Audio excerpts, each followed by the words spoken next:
It's spring in 1982. Darkness descends on Yosemite Valley as towering Half Dome basks in the day's final sunlight. A bus filled with passengers eager to witness Yosemite's iconic landmarks rolls toward the valley floor. But sightseeing for these passengers will have to wait for the light of morning.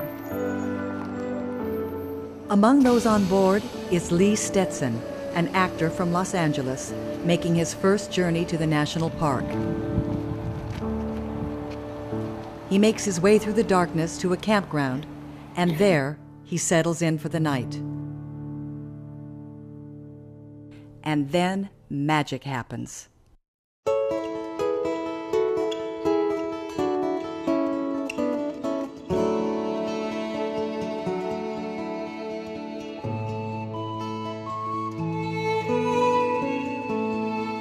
So I decided to wander around in the full moon. I found a trail that out of Camp 4 that sort of meandered up to a place called Columbia Point. I'd never, obviously had been there before, but the trail was pretty well lit and it seemed safe enough to me to go sauntering up there. So the first time I really saw Yosemite Valley was by moonlight from Columbia Point, and looking at that moon spanking out those granite walls and the valley stretched out before me, of course. I was immediately smitten. Stetson would continue to be smitten by the grandeur of Yosemite the following day.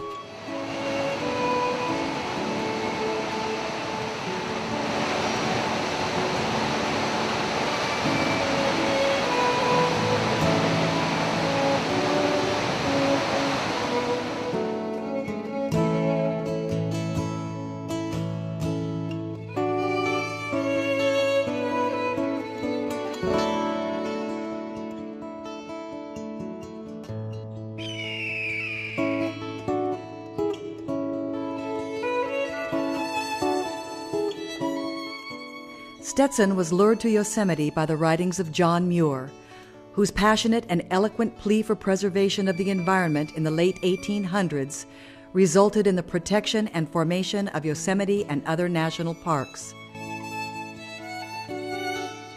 Though Muir died in 1914, his spirit and message would continue to thrive through the artistry of the actor who made his first trip to Yosemite on that full moon night.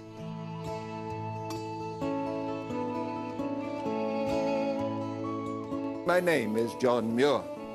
For more than 25 years, Lee Stetson has been the voice of John Muir, not only as an actor, but also as a teacher, as a scholar, and as an activist for the causes Muir would have championed.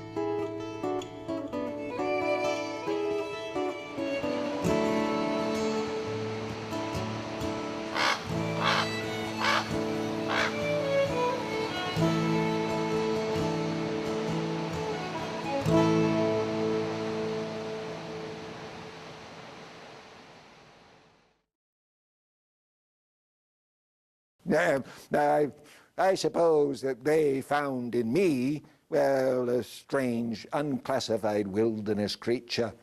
People always have. I've always made a bit of a tramp of myself out there, you see, with worn, soiled clothing, hair, lots of hair. Well, once, lots of hair.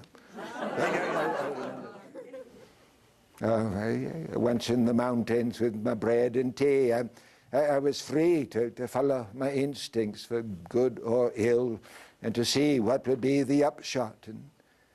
And I decided then that as long as I lived, I would hear the birds and the winds and the waterfalls sing. I'd interpret the rocks and learn the language of storm and flood and avalanche and make the acquaintance of the wild gardens and the glaciers. And get as near to the heart of this world as I could. And so I did. For more than a quarter of a century, audiences have flocked to the Yosemite Theater to witness Lee Stetson's portrayal of John Muir. He has written and stars in 5 stage productions centered on the famous environmentalist. Prior to the program, Sky Nickel of the Yosemite Association helped Stetson prepare the stage. The setting for 2 of his plays is Muir's office, a place Muir called his scribble den. It is located at the Muir home, now a national park site in Martinez, California. There, Muir cultivated fruit trees, raised his family, and penned the books and articles that would have a significant impact on the environmental fabric of the United States.